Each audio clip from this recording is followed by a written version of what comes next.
దివ్యాత్మ స్వరూపులైన KMC channel ప్రేక్షకులకు నమస్కారం. ఇప్పుడు ఈ స్వామీజీ వీరి పేరు కూడా జ్ఞానానంద స్వామీజీ. వీరు మరి బ్రహ్మచారి స్వామీజీ. వీరు కేదార్నాథ్లో ఉంటారు. మరి మన ఆశ్రమానికి అతిథిగా వచ్చారు. ఇక వారితో సత్సంగం చేద్దాము. प्रणाम महाराज जी. ओम नमो नारायण. नमो नारायण. जय श्री केदार. हर हर महादेव. महाराज आप केदारनाथ में कितना साल से? हम केदार भगवान में हर समय रहे हैं. 8 साल की उम्र से उनसे जुड़े हुए हैं. अच्छा. और आपका लगातार वहाँ मेरा उनसे संपर्क बना रहा. अच्छा. साधना चलता रहा है. अच्छा. फिर आपका 16 साल में अज्ञात में रहा. अच्छा. अज्ञात में किसी से मिलना जुलना नहीं था.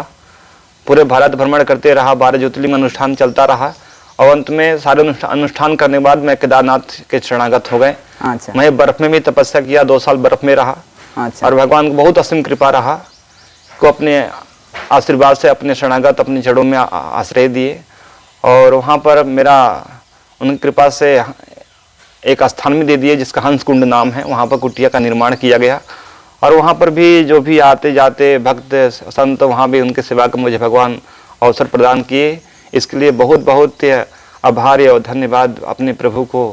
ऐसा आभार कि हम उसको बोल नहीं सकते जितना मुझे वो अपने आशीर्वाद के रूप में सब कुछ दे रहे हैं. और आज भी उनकी कृपा से चल रहे हैं. बर्फ के बाद तपस्या जब भगवान बोले कि कोरोना महामारी के लिए समाधान के लिए तुमको नीचे जाना है, तो हम हिमालय से कभी नीचे नहीं आते. हम पहाड़ से हिमालय में रहते हैं. बर्फ से नीचे आने की इच्छा नहीं करता है. तो उनकी आज्ञा अनुसार मैं थोड़ा नीचे आया. एक फाटा स्थान पड़ता है जामू. तो एक मंदिर बहुत प्राचीन शिवालय है जो चारों तरफ जंगल है. उसके बीच में शिवालय है. वहाँ जम दंगनेरे से वहाँ तपस्या किए थे और भगवान को दर्शन दिए थे. तो वहाँ पर भगवान मुझे स्थान दिया. और वहीं पर रुद्र महाग्राम कथा का भव्य आयोजन किया. कोरोना महामारी के लिए कोरोना समाधान के लिए केदार भगवान स्पष्ट मुझसे एक माध्यम बनाकर बोला कि ये कार्य तुम करना है. इससे कोरोना महामारी का समाधान होगा.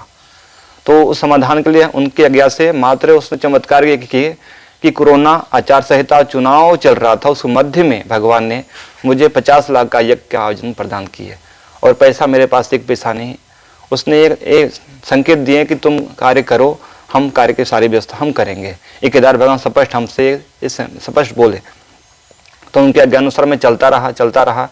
और उसने चमत्कार दिखाया कि चुनाव आचार संहिता और कोरोना का मध्यकाल में भी उसने सारी व्यवस्था कर दी है. मात्र 25-30 दिन में उसने यज्ञ का भी और कथा के भी और भंडारा का भी सारी व्यवस्था किया. और भी नहीं, पहले निर्माण हुआ. किसका निर्माण का लागत कम से कम 15-20 लाख खर्चा हुआ. पूरा पहाड़ पुराना चीज़ को हटाना, फिर तोड़ना, फिर उसको वहाँ पर एक मंडप, पंडाल, हॉल, किचन, बाथरूम सारी व्यवस्था करना, लोगों की सारी व्यवस्था करना. उसके बाद व्यवस्था करने के बाद फिर यज्ञ विधिवत हुआ. और पहले तो गाँव विरोध हो गया. गाँव क्योंकि कोरोना चल रहा था और कोरोना आ जाएगा इस भय में हर गांव विरोध शुरू कर दिया. तो गांव को मीटिंग बैठा. 4 गांव को मीटिंग बैठाया गया. और उसमें स्पष्ट बोला है कि यह केदार भगवान से आज्ञा है कि कोरोना महामारी के समाधान करने के लिए ही यह भव्य यज्ञ का आयोजन किया जा रहा है. तो यज्ञ से पहले ही कोरोना का समाधान हो जाए ये सबको पता चल जाएगा. और वही सत्य हुआ कि भगवान सारी काम करने में जब भगवान कृपा से जब यज्ञ का कार्ड छपा, डेट तारीख फिक्स हो गया. उसके बाद आपका 12 फरवरी को मेरा कार्ड छपा था. 16 फरवरी को पेपर में आ गया कि कोरोना समाप्त हो गया. मैंने कोरोना समाप्त हो गया, आपका मास मुक्त हो गए. ये पेपर में सब पेपर में आ गया. जैसा मीटिंग में हम डेट हुआ था वैसा भगवान ने पूर्ति कर दी है. 16 तारीख को फरवरी में हर पेपर में आ गया कि कोरोना समाप्त है, सब फ्री. అయితే ఈ స్వామీజీ మహారాజు ఇక్కడ కేదార్నాథ్లో హంసకుండంలో అక్కడ కుటీరం వేసుకొని అక్కడ తపస్సు చేస్తుంటారు. అయితే 8 సంవత్సరాలు అంటే భారతదేశం అంతా యాత్ర చేస్తూ కేదార్నాథ్లో ఆయనకు మనసు ప్రసన్నత చెందింది. అక్కడే ఉండి తపస్సు చేసుకుంటూ కరోనా టైంలో ఇక్కడ కిందికి వెళ్ళాలని శివాజ్ఞ చేత వస్తే పాటక్ అనే స్థలంలో అక్కడ కూడా ఆయన కొంతకాలం తపస్సు చేసుకున్నాడు. అక్కడ శివుని దర్శనం పొందాడు. అక్కడ తర్వాత ఇక్కడ ఒక నువ్వు ఆశ్రమం నెలకొల్పు, ఇక్కడ సమాజ సేవ చేయని వాళ్ళకు ఆజ్ఞ ఇవ్వడం వలన అక్కడ మళ్ళీ ఈ యొక్క కరోనా టైంలో కూడా కిందికి దిగాని శివుడు ఆజ్ఞ ఇచ్చినప్పుడు ఆ యొక్క పాటక్ అనేది కేదార్నాథ్ దారిలో ఉంటుంది. అక్కడికి వచ్చేసి అక్కడ ఒక మహాయజ్ఞం చేస్తుంటే ఆ ఊరు వాళ్ళు ఒప్పుకోలే ఆ టైంలో. అయినా కానీ శివుడు ఆజ్ఞ చేత వారు అందరూ ఒప్పుకున్నారు. మంచి కార్యక్రమం జరిగింది. అయితే ఈ యొక్క కరోనా పోవాలని మేము మహాయాగం చేసినాము. అక్కడ తర్వాత ఇంకా అది కరోనా అంటే పోయింది అని చెప్తున్నారు. అలాగే ఇంకా అంతే ఇప్పుడు చాలా మటుకు ఏంటంటే ఎవరంతటా వాళ్ళు పీఠాలు మఠాలు మందిరాలు ఆశ్రమాలు ఇవన్నీ ఉన్నాయి, కానీ ఒక్కొక్కరికి భేదభావం ఉంది. అందరూ అంటే ఒకటిగా లేరు. నీ మతం వేరు, నీ గురు పరంపర వేరు, నా గురు పరంపర వేరు, నీ దేవత వేరు, నా దేవత వేరు అని ఇలా ఉంటుంది.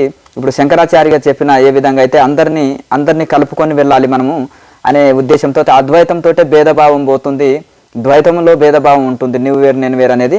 అయితే ప్రతి మందిర మఠులు అందరినీ గురువులని అందరినీ ఏకత ఒకటే సభలో కలిపి అందరము అంటే ఎవరి శిష్యులు వాళ్ళకి చెప్తే వింటారు.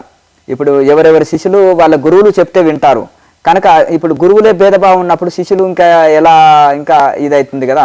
కనుక వాళ్ళంతా భగవంతుడు ఉండేది ఒకటే, ఇంకా అంతా మనమంతా ఒకే ఆత్మస్వరూపము ఆత్మ పదార్థము అని శంకరాచార్యులు వివేకానంద స్వామి ఇట్లా గొప్ప గొప్ప మహానుభావులు ఎంతో పరిశ్రమ చేశారు. వాళ్ళు నిజంగా ఈక్వాలిటీకి సమతామూర్తికి వాళ్ళు అర్హులు కనుక ఇంకా ఇప్పుడు ఇట్లా సమానత్వంతో అందరం ఒకటే అని మన అంతం ఒకటే ఒకే ఆత్మ చైతన్యం అని తెలుసుకొని వాళ్ళ అందరము కలిసి ఉన్నప్పుడు ఈ భేదభావం పోతుంది. దానికోసం నేను శివుడు ఇచ్చిన ఆజ్ఞ ప్రకారం నేను ఒక సంస్థ నెలకొల్పి పాఠకులో అక్కడి నుంచి ఆ సేవ అందించడానికి నేను ఇది చేస్తున్నాను. అయితే చిన్నప్పుడు యాత్రలు చేసినా, కేదార్నాథ్లో తపస్సు చేసినా, మళ్ళీ పాఠకులో తపస్సు చేసినాను. మళ్ళీ ఇప్పుడు ఒకసారి ఇలా అంటే ఎక్కడెక్కడ వారి భక్తులు ఉన్నారో వారిని ఒకసారి కలవడానికి అని నేను వచ్చినాను అని చెప్పినారు. కేదార్నాథ్లో అంటే హిమాలయస్ కనుక వాళ్ళ సర్కిల్ ఎక్కువ ఉంటుంది, అంతటా అన్ని ప్రాంతాల వాళ్ళు పోతారు కనుక ఒకసారి మళ్ళీ కలిసిపోయి అందరు మద్దతు తీసుకొని అక్కడ ఒక సంస్థ నెలకొల్పాలని అతిథిగా మన ఆశ్రమానికి వచ్చేసారు.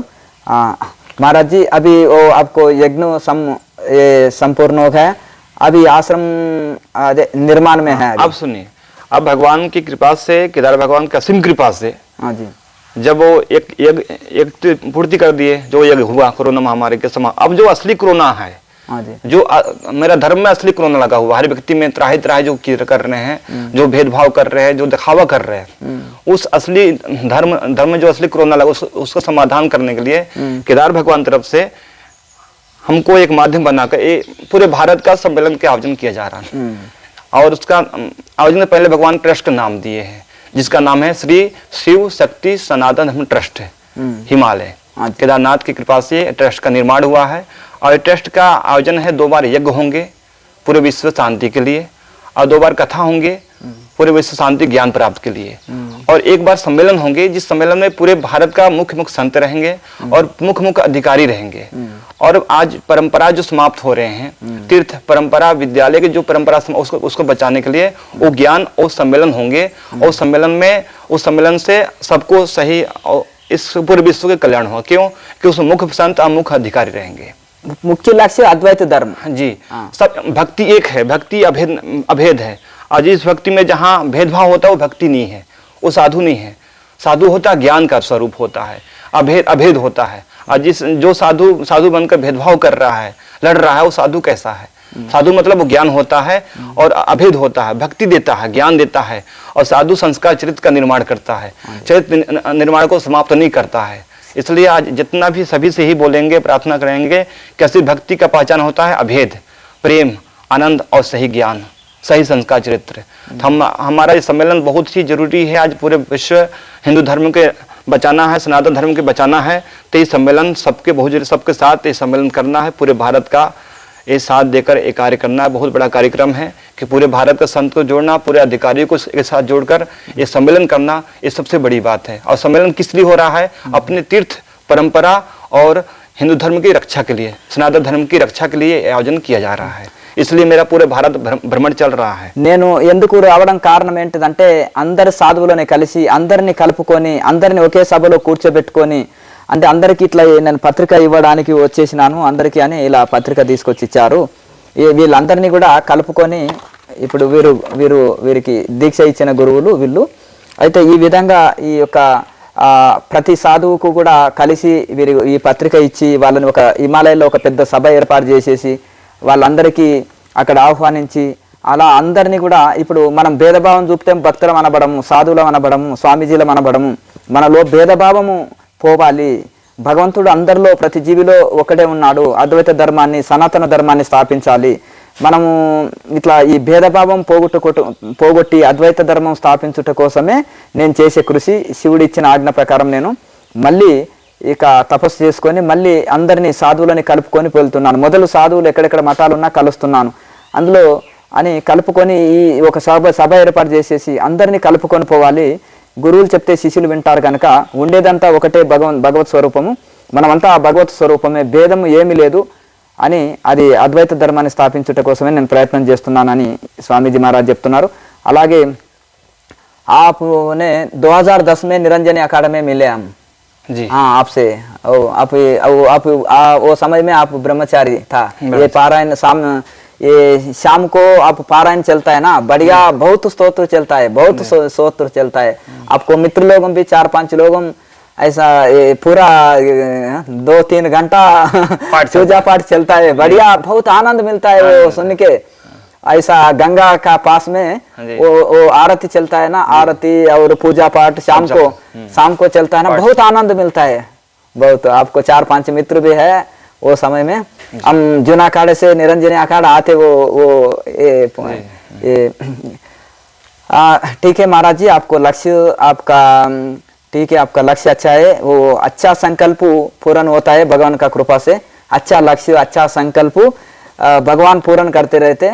ठीक है, तो आप सभी से और सभी सारे भक्तजनों से, सारे देश भक्तों से, हिंदू धर्म भाइयों से ही प्रार्थना निवेदन है कि इस केदार भगवान सेवा मानकर इस भव्य सम्मेलन आयोजन में, इस कार्य में सब लोग अपना साथ सहयोग दें और केदार भगवान का सेवा मानकर इस कार्य को पूर्ण करें।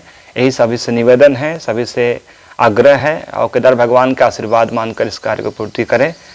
और आपसे भी और सभी देशवासियों से भी है कि यह कार्य हमारे देश के लिए बहुत ही आवश्यक है, बहुत जरूरी है। ठीक है, नमः शिवाय। सब मिलना है, अभी सब जोड़ना है।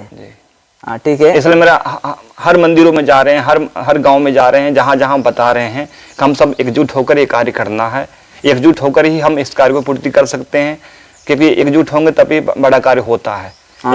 अहंकार को समाप्त करने के लिए एकजुट होना पड़ेगा। सही बात है। हम किसी एक से सहायता मांगे तो अहंकार होगा, हाँ जी, और सबको जोड़ेंगे तो अहंकार में वो भक्ति होगा। सही बात है, मेहनत और भक्ति हो गया। इसलिए हमको मेहनत और भक्ति का रूप में इस आयोजन को पूर्ण करना है। जो ट्रस्ट बनाए हैं, ट्रस्ट हम प्रयास करेंगे कि ये भक्ति और प्रेम के रूप में उत्थान इसका बने, इसका उद्धार है, इसका कार्य पूर्ति हो तो भक्ति के रूप में हो और मेहनत के रूप में है। इसलिए हर व्यक्ति मेहनत और कर्म से अपने जीवन को अच्छा बना सके। ठीक है, अच्छा संकल्प है आपका, अभी जरूर पूर्ण होगा।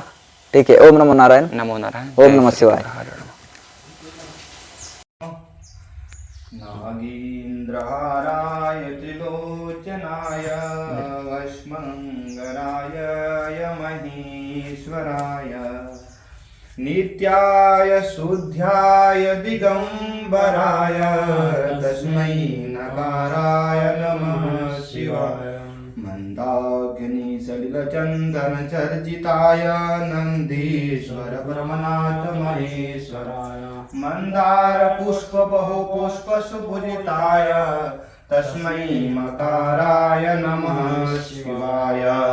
शिवाय गौरी वदनां जवृन्दं सूर्याय जगच्छाध्वरनाशिकाय श्रीनीलकण्ठाय वृषध्वजाय तस्मै शिकाराय नमः शिवाय। वसिष्ठकुम्भोद्भवगौतमाय मुनीन्द्रदेवार्चिशेखराय चन्द्रार्कवैश्या नरलोचनाय तस्मै अकाराय नमः शिवाय। यक्षस्वरूपाय जटाधराय पिनाकहस्ताय सनातनाय दिव्याय देवाय दिगंबराय तस्मै अकाराय नमः शिवाय। ओम पंचाक्षरमिदं पुण्यवटिसंनिधौ शिवलोकमाप्नोति शिवेन सह मोदते। वन्दे देवं मापतिं सुरगुरुं वन्दे जगत्कारणं वन्दे पन्नगभूषणं मृगधरं वन्दे पशूनां पते। वन्दे सूर्यशशाङ्कवहनिनयनं वन्दे मुकुन्दप्रियं वन्दे भक्तजनाश्रयं च वरदं वन्दे शिवं शङ्करं वन्दे शिवं शङ्करम्। ॐ नमः शिवाय। ॐ नमः शिवाय। बोलो नर्मदेश्वर भगवान की जय। श्री केदारनाथ भगवान की जय। द्वादश ज्योतिर्लिंग भगवान की जय। पशुपतिनाथ भगवान की जय। जगत जननी माता की जय। आदि शक्ति माता की जय। ओम नमः पार्वती पते हर हर महादेव। మనకు అతిథులు కేదార్నాథ్ నుంచి స్వామీజీ అతిథిగా వచ్చేశారు.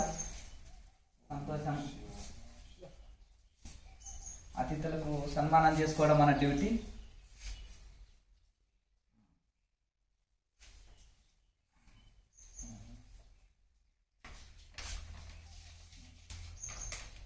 आइए महाराज. కేదార్నాథ్ మందిరంలో పండితు ఈయన పూజ చేస్తారు, పూజారి, అక్కడి పూజారి వీరు.